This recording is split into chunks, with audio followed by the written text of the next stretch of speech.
ایک یہودی اور اس کی بیٹیوں نے نبی پاک علیہ الصلوۃ والسلام پہ جادو کرنے کی کوشش کی تھی۔ آپ کے منہ مبارک، آپ کی کنگھی کے چند دندانے اور ایک پتلا سا بنا کے موم کا، تو وہ کسی کنویں کے اندر ڈالا تھا اور نبی پاک علیہ الصلوۃ والسلام کے جسم اطہر پر اس کے اثرات ظاہر ہوئے تھے۔ تو اللہ تعالیٰ نے پھر یہ صورتیں نازل فرمائیں، تو وہ کنویں سے وہ چیزیں نکالی گئیں۔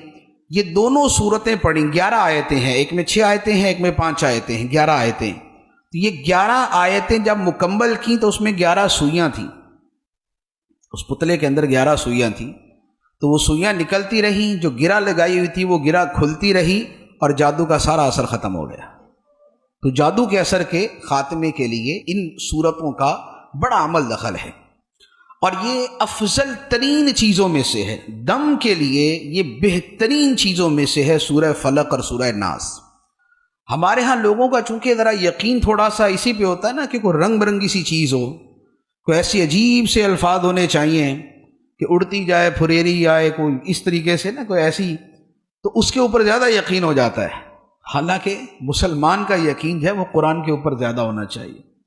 ویسے اس طرح کے ٹوٹکے تو ہوتے ہیں درد کے اور مختلف چیزوں کے، لیکن اگر یقین اور ایمان تو ہوتا ہے، یقین اگر پختہ ہو جائے، یقین پختہ ہو جائے تو قرآن کے برابر طاقتور چیز کوئی نہیں ہوتی۔